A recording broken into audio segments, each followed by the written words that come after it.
शेतकऱ्यांसाठी 19 फेब्रुवारीच्या ठळक बातम्या. तत्पूर्वी चॅनलवर नवीन आला असाल तर दररोज असेच नवनवीन व्हिडिओ पाहण्यासाठी चॅनलला सबस्क्राईब करायला विसरू नका. 2 महिन्यात तूर 4,000नी घसरली. शेतकऱ्यांची होरपळ, कर्नाटकसह विदेशातील दराचा थेट परिणाम. हमी केंद्र सुरू होण्याची शेतकऱ्यांना प्रतीक्षा. शासनाकडून शेतकऱ्यांना कर्जाला होकार पण अनुदानाला नकार. दरवर्षी सबसिडीपोटी दिल्या जाणाऱ्या रकमेत घट. सरकारकडून अनुदानावरील खर्च कमी होत आहे. 2021च्या तुलनेत 2026 मध्ये तब्बल 300 कोटींची घट झाल्याचे पाहायला मिळत आहे. केंद्र सरकारची हमीभाव खरेदी योजना ठरली कुचकामी. शेतकऱ्यांचे सोयाबीन थप्पीला असतानाच केली योजना बंद. साखर उत्पादनात घसरण. शातील साखर उत्पादनात 27 लाख टन तर राज्याचे साखर उत्पादनात 11 लाख टनांची घट झाली आहे. गवार 120 रुपये किलो तर लिंबू 40 रुपये डझन.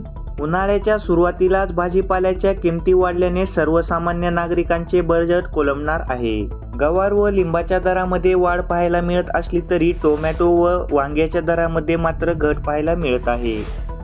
जिल्ह्यातील 9,000 शेतकऱ्यांचे 18,58 लाखांचे कांदा अनुदान प्रलंबित.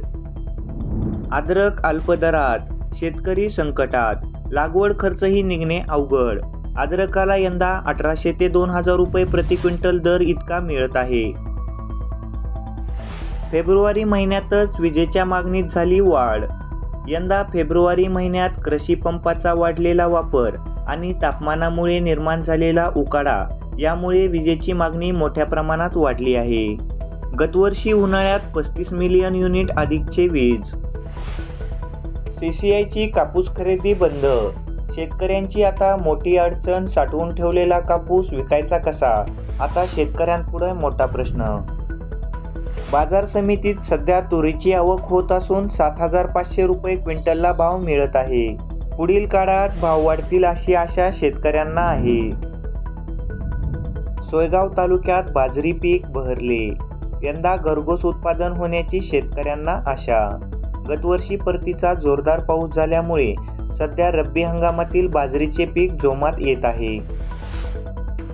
बाजारात द्राक्षे दाखल. कॅप्सूल माणिक चमन 100 रुपये किलो.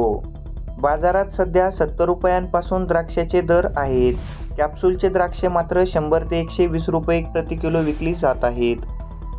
निराधार राहणार वंचित. KYC अपडेट नसल्यास फेब्रुवारीचे अनुदान लटकणार. कांद्यासाठी आधुनिक सिंचन पद्धतीचा वापर.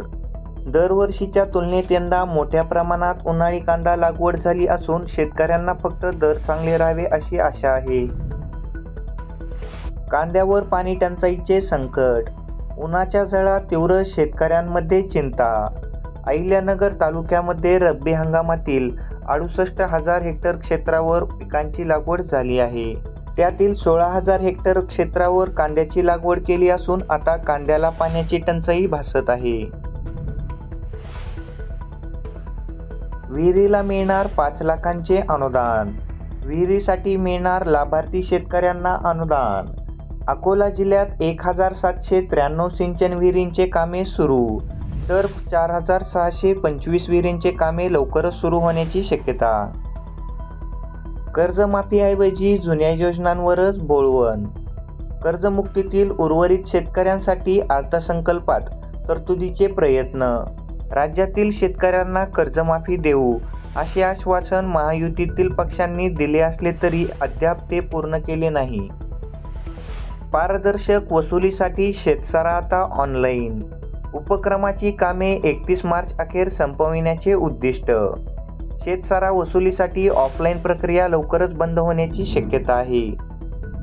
देशात 53,35,000 हेक्टरच्या माध्यमातून सोयाबीन लागवडीखालील सर्वाधिक क्षेत्र असलेल्या मध्य प्रदेशने यंदाच्या हंगामासाठी 5,600 रुपये प्रति क्विंटलची शिफारस केली आहे. तसेच मध्य प्रदेशमध्ये 53 लाख तर महाराष्ट्रामध्ये 50 लाख हेक्टरवर उत्पन्न घेतले जाते. पारदर्शक वसुलीसाठी शेतसारा आता ऑनलाईन. शेतकऱ्यांसह विविध महसूल करांचा भरणा करण्यासाठी नवीन ऑनलाईन प्रणाली राज्यात उमयास आणली आहे. लातूरमध्ये राजमाला 9,000 रुपये क्विंटल दर. लातूर येथील उच्चोत्तम कृषी बाजार समितीच्या आडत बाजारात मागील 5 दिवसांपासून सोयाबीनला पर्याय म्हणून घेतलेला राजमाला चांगला दर मिळत आहे. विनापरवाना काजू बी खरेदीदारांवर कारवाई. सिंधुदुर्ग कृषी उत्पन्न बाजार समितीचा निर्णय. जिल्ह्यातील काजू बी खरेदी करणाऱ्या व्यापाऱ्यांनी काजू बी खरेदीकरिता आवश्यक परवाना घेऊनच खरेदी करावा, अन्यथा कारवाई करण्याचा निर्णय कृषी उत्पन्न बाजार समितीने घेण्यात आला आहे. शासनाने यावर्षी काजू उत्पादकांकरिता प्रति किलो 10 रुपये अनुदान जाहीर केले आहे. शेतकरी मित्रांनो, दररोज अशाच नवनवीन झटपट बातम्या पाहण्यासाठी चॅनलला सबस्क्राईब करायला विसरू नका.